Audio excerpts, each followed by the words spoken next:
This is a CBS News special report. I'm Norah O'Donnell. We are coming on the air as the city of Memphis and the country is on edge after the violent arrest that led to the death of 29-year-old Tyre Nichols.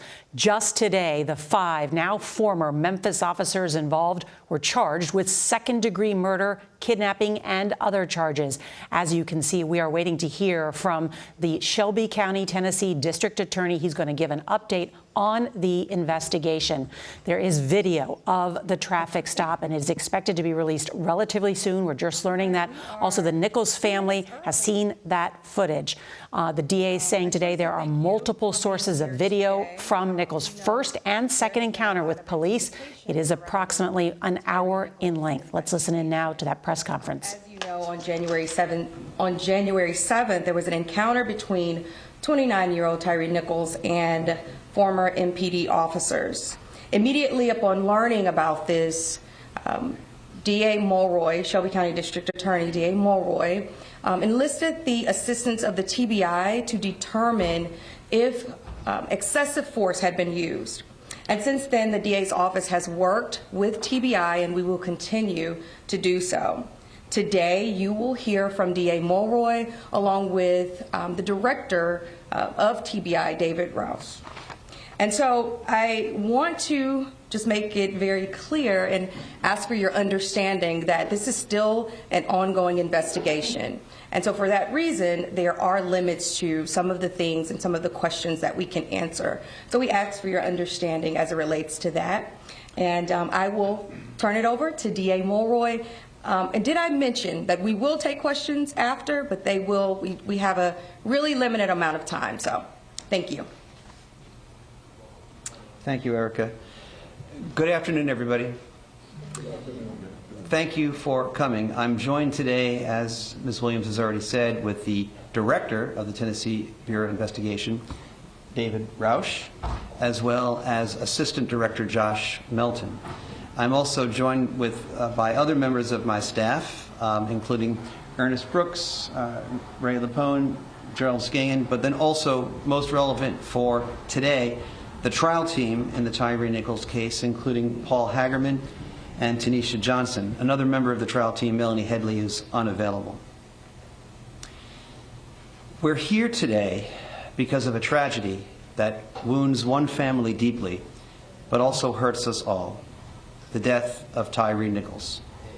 We understand and acknowledge the grief that the friends and family of Tyre Nichols are experiencing right now, as well as the great concern throughout all of Memphis and Shelby County about this case. We met several times this week with the family of Tyre Nichols. They described an almost perfect son, a cheerful and happy person who enjoyed skateboarding and sunsets over Shelby Farms Park. We're grateful to the family of Tyre Nichols for their patience as we expedited both the investigation and the consideration of charges in this case, as well as the understanding on the part of the family that premature release of the video could compromise both. And we did work quickly to expedite this investigation because of the extraordinary nature of the case. Compared to the average investigation and prosecution decisions in a case like this, we worked swiftly but also fairly, and most importantly, in a way calculated to ensure that we have a strong case. As you might have heard from Ms. Williams, in this case and any other officer-involved fatality case, I immediately called in the TBI so that we could have an independent investigation. I also assigned to the newly created Justice Review Unit within my office, which works independently and separately both from law enforcement and the rest of my staff, to make a truly objective recommendation about whether criminal charges were appropriate. I want to thank the TBI, the Justice Review Unit, and the trial team for working swiftly but thoroughly under very difficult conditions. Earlier today, the grand jury returned indictments against 5 former Memphis Police Department officers regarding the death of Tyre Nichols. These are the same 5 officers who were previously or recently terminated by the Memphis Police Department. They are currently in custody. They are Tadarius Bean, Demetrius Haley, Emmett Martin III, Desmond Mills Jr., and Justin Smith. The grand jury returned indictments against all 5 with the same charges. And we had previously met with the family of Tyre Nichols to go over what these charges were going to be. And that meeting with the family, I think, went rather well. Here are the charges: second-degree murder, aggravated assault, aggravated kidnapping resulting in bodily injury, aggravated kidnapping involving the possession of a weapon, official misconduct through unauthorized exercise of power, official misconduct through failure to act when there is a duty imposed by law, and official oppression. While each of the 5 individuals played a different role in the incident in question, the actions of all of them resulted in the death of Tyre Nichols, and they are all responsible. It's important to note, as Ms. Williams said, that this is still an ongoing investigation, and therefore there are limits on what we can say about this case. We ask for everyone's continued patience as we continue to vigorously seek justice in this case. We also know that the public is very concerned about whether they can see the video about this incident and the timing of the release of this, the video of this incident. I have been in regular contact with the city of Memphis, the custodian of that record, and I can tell you that the city will be releasing the video sometime after 6 p.m. Friday, tomorrow, and that the city of Memphis should be making a statement somewhat later on this afternoon regarding the timing of that release. Let me close by saying, both to the family of Tyre Nichols and to the broader community here in Memphis and Shelby County, we all want the same thing. We want justice for Tyre Nichols. It's my hope that if there is any silver lining to be drawn from this very dark cloud, it's that perhaps this incident can open a broader conversation about the need for police reform. The world is watching us, and we need to show the world what lessons we can learn from this tragedy. I'm hopeful that we can show them who I know us to be, a community working towards positive change here in Memphis and Shelby County. With that, let me ask Director Roush to step forward. Thank you, D.A. Mulder. Good afternoon. I'm David Roush, Director of the Tennessee Bureau of Investigation. First and foremost, and most importantly, on behalf of the Tennessee Bureau of Investigation, I want to extend my deepest condolences to the family and friends of Tyre Nichols. My prayer is that God will wrap his comforting arms around you and keep you during this very difficult time. We can't imagine the pain you're experiencing, but let me reaffirm, we are here to pursue truth and justice, realizing that we should not be here. Simply put, this shouldn't have happened. I've been policing for more than 30 years.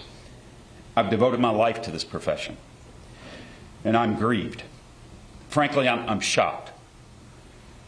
I'm sickened by what I saw and what we've learned through our extensive and thorough investigation. I've seen the video, and as D.A. Mulroy stated, you will too. In a word, it's absolutely appalling. Let me be clear. What happened here does not at all reflect proper policing. This was wrong. This was criminal. The depth and breadth of the charges announced today speaks to the deliberate and thorough investigation that this case has received. And our work is not finished. We continue to pursue every lead. Justice demands it. And our agency exists so that guilt shall not escape, nor innocence suffer. To that end, I want to publicly thank our agents, our forensic scientists, our support staff, and our entire team around this state. They worked diligently to expedite this case. We've worked as hard as we could and as quickly as we could to provide a thorough, independent, unbiased investigative record to allow DA Mulroy and his team to make the most informed decision they could regarding these charges. I also want to thank the Memphis Police Department and the city leaders for their cooperation in this case, which I want to stress is ongoing at this time. Thank you. We'll take a few questions. DA Mulroy, I was wondering if Shimon Prokopes from CBS. And Whitland, let's make sure that one at a time. One and then Yes. two. Okay. And you say the investigation's ongoing. Does that include other officers that were alluded to in C.J. Davis's address last night, and also could it also involve the other EMTs and personnel from the fire department? Nothing we do today or did today precludes the addition of any further charges regarding any of the people that you mentioned. We're still actively reviewing everything. Yes. Sir, thank you. Shimon Prokopes from CNN. We have not heard from the police chief generally give a description of what occurred in the initial stop, any kind of a timeline of what exactly occurred on that day. So I'm hoping perhaps you or the director there can explain to us, just give us as much as possible a timeline of the events. He was stopped. Was this a legal stop? Why was he stopped? And then sort of continue to explain perhaps what happened in the moments after that, as much as possible. Right. I don't want to go into too much detail, and I suspect that all of your answers along those lines will, be forthcoming once you have a chance to view the video for yourself. I know that a lot of this has already been publicly released, but there was an initial traffic stop. We won't comment right now on the presence or absence of legality of the stop, but there was a traffic stop, and there was an initial altercation involving several officers and Mr. Nichols. Pepper spray was deployed. The suspect, or not the suspect, Mr. Nichols, fled on foot. There was another altercation at a nearby location at which the serious injuries were experienced by Mr. Nichols. After some period of time of waiting around afterwards, he was taken away by an ambulance. Beyond that, I don't really think we should go into any further details. So there was a delay in a call. The police delayed calling the ambulance for. There was an elapsed period of time, but I believe that if you watch the video, you'll be able to make that judgment for yourself. Erica, do you want? I'm trying to give everyone a chance. But is there a reason the police chief? Elise Preston, CBS News. Is it known if Tyre Nichols had previously known these former officers? We have no information to disclose about that at this time. I don't know why Chief Davis isn't here. Anything else? DA Mulroy, can you explain, is it just body camera videos, is it dash cam videos, surveillance, what kind of videos? Well, the actual release will be up to the city of Memphis. My understanding is that it'll be a combination of pole cam video, skycop video, and body cam video. We'll take one more question. One more question. That there will be a review of specialized units within the Memphis Police Department.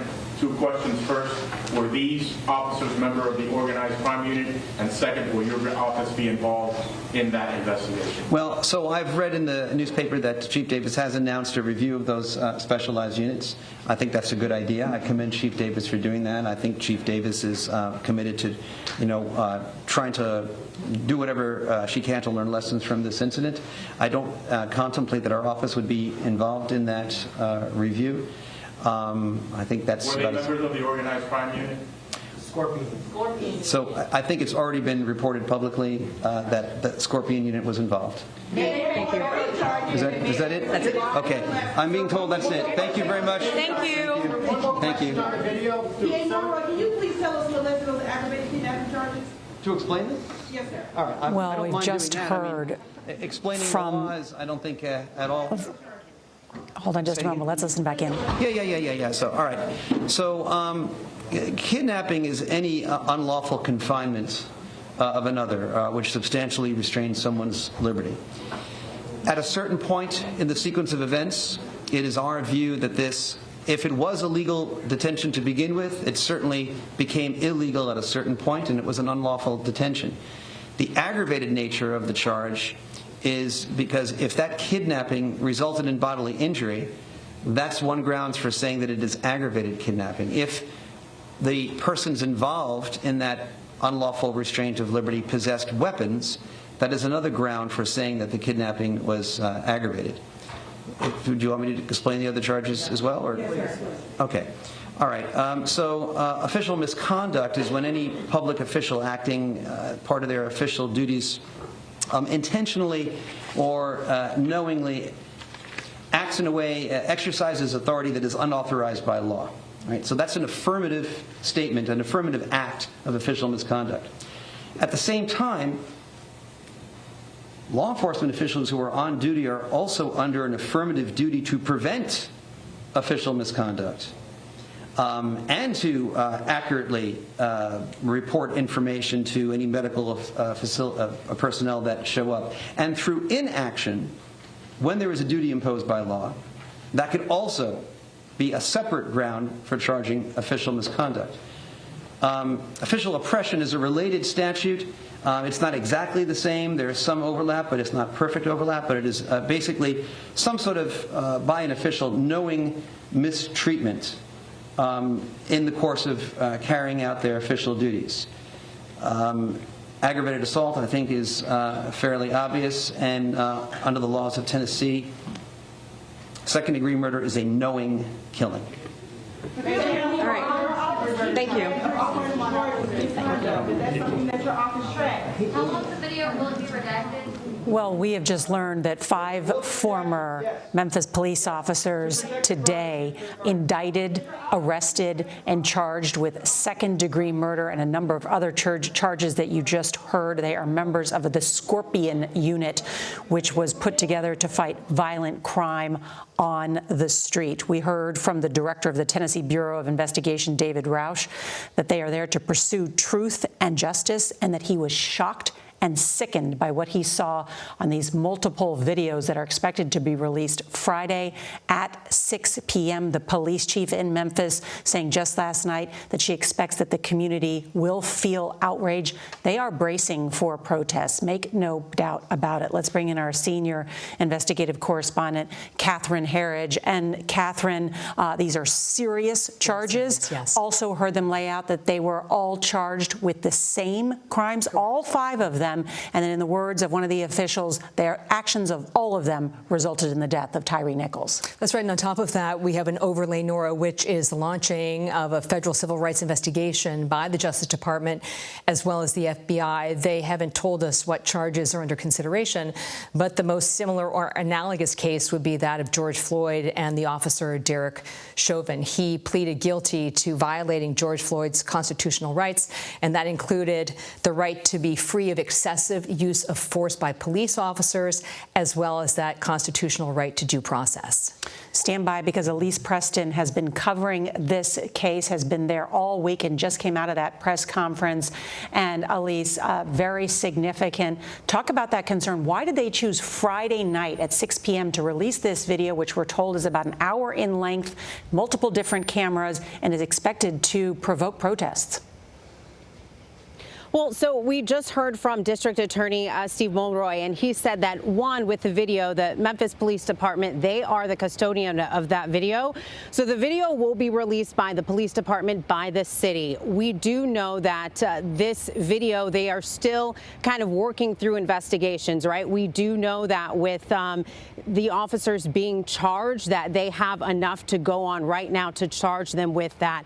But the DA has been concerned pretty much all week that they are waiting to make sure that the case is completely tight before they move forward. So that is a concern. Another concern is just safety. I spoke to a city council chief chair yesterday, Norah, and he said, I asked him, what is it like here in Memphis 2 weeks after Tyre Nichols has died? And he said that it is like putting your hands on a combustible can and waiting for it to release. You know that you're going to have to release your hand, so you're just kind of waiting to see what you can kind of get together before you do release that. So I think right now, city officials, city leaders, they are just bracing people for what is to come.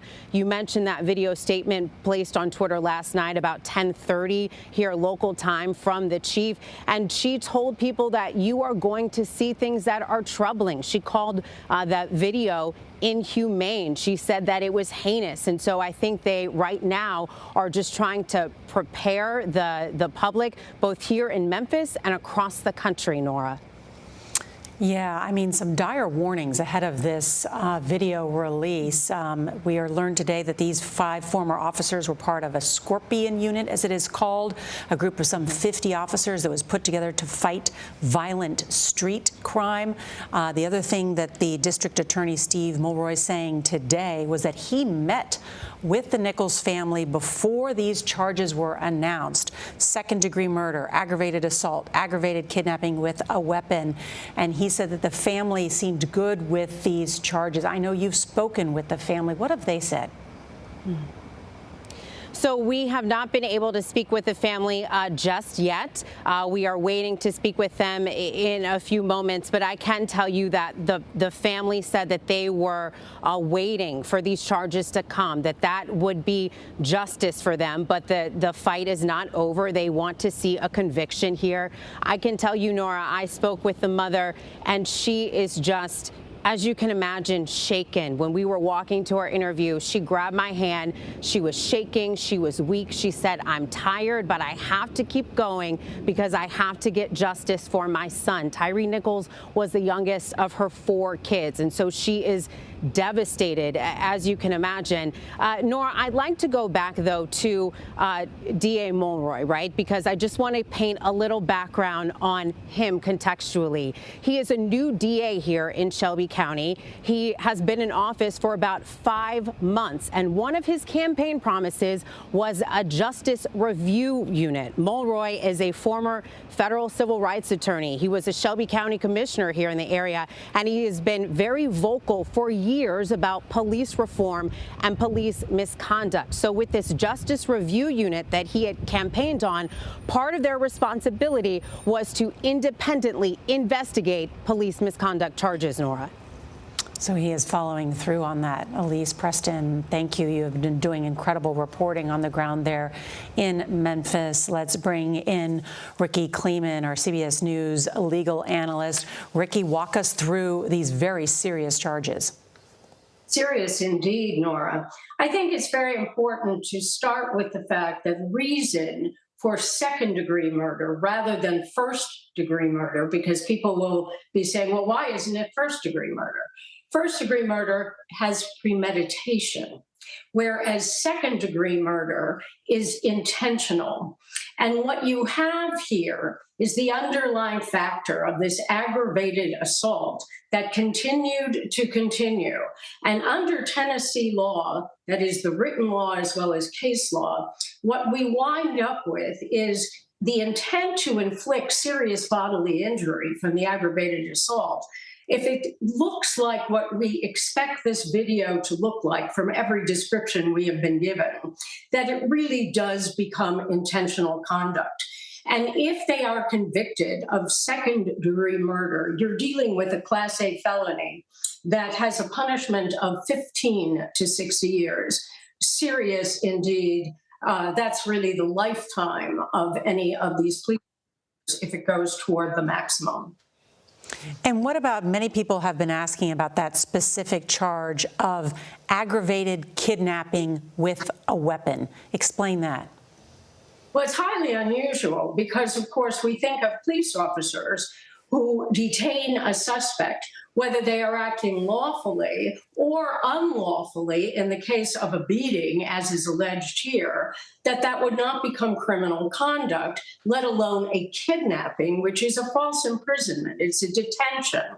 But as the district attorney just explained, he felt, or the grand jury felt, which is more accurate, that what had happened here was even if the original detention were lawful, that eventually the conduct made it unlawful. And when you have this kind of serious bodily injury, in addition to the deadly weapon, because of course the police officers are armed, the grand jury felt that aggravated kidnapping was appropriate. Class B felony, long imprisonment, 8 to 30 years.